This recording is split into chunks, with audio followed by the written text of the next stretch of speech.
Good morning. It is Tuesday, January 20th, 2026. We have seen trade wars before. We have seen tech bubbles before. But we have never seen the President of the United States threaten to tariff our closest NATO allies because they won't sell him an island.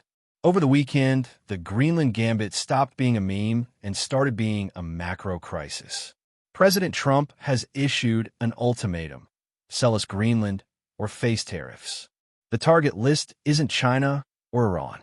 It's the United Kingdom, France, Germany, and Denmark. Europe is calling it blackmail. They are weighing a 93 billion euros trade bazooka in retaliation. Meanwhile, in Asia, the chip war just got physical. China has blocked Nvidia's H200 chips at the border, halting production lines. And if that wasn't enough, we have rumors of a $200 billion mining merger that could rewrite the global resource map if China doesn't kill it first. So, here is the conflict for today: the geopolitical crash versus the tech supercycle. Can the AI boom survive a transatlantic trade war, a supply chain blockade, and a resource nationalism spike simultaneously? This is the pre-market pulse. Let's dismantle the noise.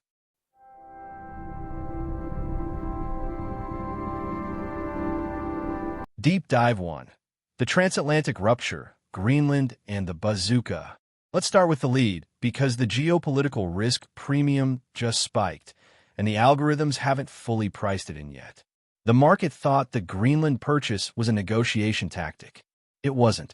Reports confirm the EU is weighing 93 billion euros, $108 billion, in retaliatory duties on U.S. imports. This is the activation of the EU's anti-coercion instrument, the so-called trade bazooka. And the motivation? It's personal.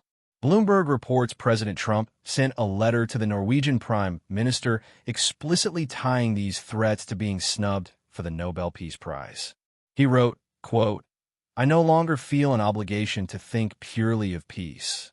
The world is not secure unless we have complete and total control of Greenland." The market reaction. European markets are sliding. The DAX in Germany dropped 1.26%. The CAC 40 in France fell 1.47%. UBS analyst Paul Donovan warns that Europe is done playing nice. He says targeted measures, including the restricting of U.S. social media providers, are now more likely. The trade. You need to be extremely careful with European equities, VGK, and U.S. big tech, QQQ, with exposure to EU regulation. If Brussels decides to use the bazooka to block Meta or Google as retaliation for Greenland tariffs, the earnings revisions will be brutal. Watch the euro to USD. It's recovering slightly to $1.162 as the dollar weakens, but the volatility is just starting.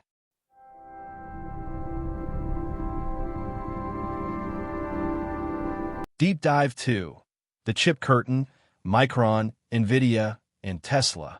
While the Atlantic burns, a massive divergence is opening up in the semiconductor sector. We are witnessing the split between the favored hardware and the block design. The winner, Micron. Commerce Secretary Howard Lutnick just drew a line in the sand. He warned Asian memory chip makers, Samsung, SK Hynix, that they face 100% tariffs unless they build in the U.S. This is industrial policy on steroids. And Micron is the king of this castle. They just broke ground on a $100 billion megafab in New York and bought a plant in Taiwan for $1.8 billion to secure supply. Micron says the AI memory shortage is unprecedented and will last beyond 2026. They are the national champion. The government is effectively building a moat around them. The loser, Nvidia. Now look at Nvidia. The Financial Times reports that suppliers for Nvidia's H200 chips have paused production. Why? Because Chinese customs officials have physically blocked shipments from entering the country. Nvidia expected 1 million orders from China. Now, those chips are in limbo. Even though the Trump admin approved the sales with a 25% fee, Beijing is retaliating. The wildcard, Tesla. But here is where it gets interesting. While Nvidia gets blocked, Tesla just found a backdoor. Reuters reports that Tesla is set to be the early winner of a new Canada-China EV tariff deal. Canada agreed to let in 49,000 Chinese-made EVs at a low 6.1% tariff. Since Tesla's Shanghai Gigafactory is the main export hub, Musk can now ship cars into North America via Canada, bypassing the massive U.S. tariffs. Plus, Musk just announced he is resuming the Dojo 3-chip project. So while Nvidia fights a trade war, Tesla is navigating around it.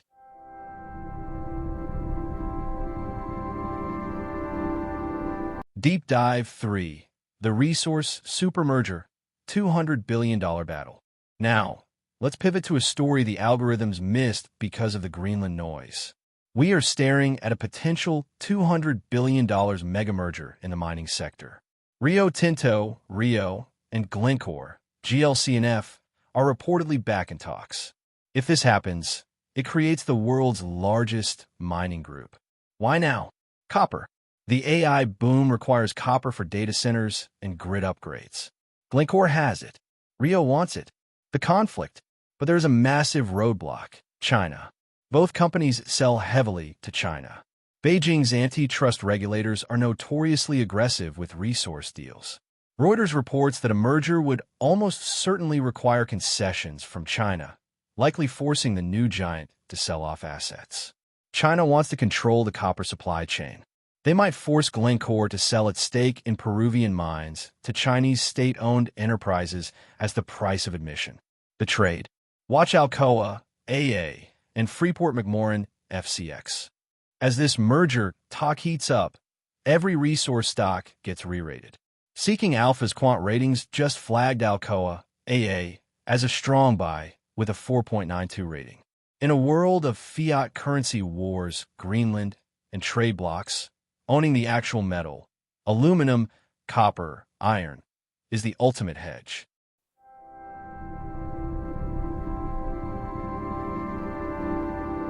Macro. The China disconnect and inflation ghosts. Speaking of China, we got a data dump overnight that you need to understand. The headline looks great. China's GDP grew 4.5% in Q4, beating estimates. They hit their 5% annual target. The reality: it's a paper tiger. Look at the consumer. Retail sales rose only 0.9%, the weakest performance since 2022. The property market investment collapsed 17.2%. This is a deflationary spiral. China is producing goods, industrial production plus 5.2%, that its own people aren't buying. So where do those goods go? They get dumped on the world. This leads to lower prices for goods globally, which sounds nice until you look at Canada. Canadian headline inflation just hit a 3-month high of 2.4%. Why? Base effects and rising food costs. This is the nightmare scenario for central banks: stagflation. You have deflation coming out of China, bad growth, colliding with inflation coming out of North America, tariffs/supply shocks. The euro area just saw inflation drop to 1.9%, giving them room to cut rates. But if the US and Canada are heating up while Europe cools, the currency volatility, euro versus USD versus CAD, is going to rip portfolios apart.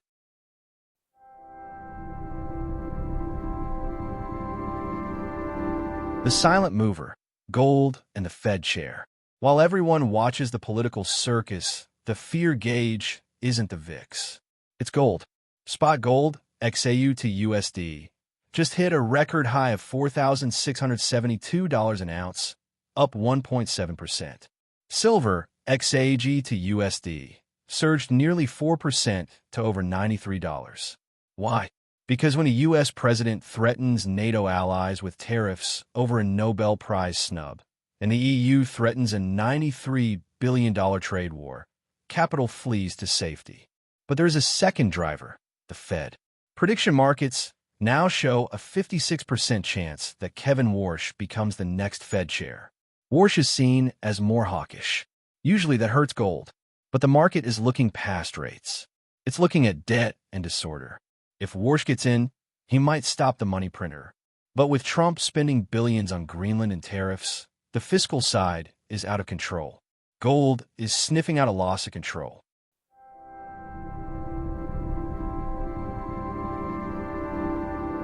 The lightning round. Let's translate the chaos into 3 specific trades. Rapid fire. Ticker 1, Netflix. Verdict, bullish. Why? They report earnings tonight. Despite merger speculation with Warner Brothers, WBD, core operations are resilient. They've beaten EPS estimates in 6 of the last 8 quarters. The consumer is still streaming. Watch the sub-numbers. Ticker 2, Alcoa. Verdict, bullish. Why? The quant rating is a near-perfect 4.92.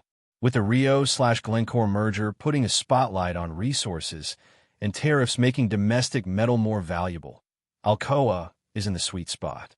Momentum is real. Ticker 3, Albertsons. Verdict, bearish. Why? Morgan Stanley just named them most at risk in the grocery wars. They're losing market share to Walmart and Amazon. In a deflationary battle, scale wins. Albertsons is the victim. Sell.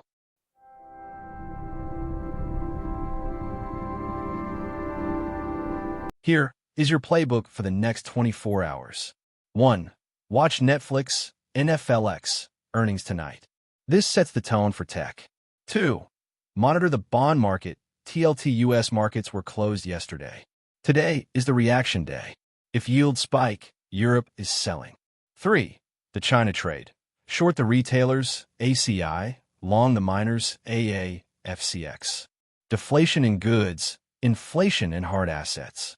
This is the pre-market pulse. The map is changing, and so are the prices. Trade safe. If you like our content, remember to hit that subscribe button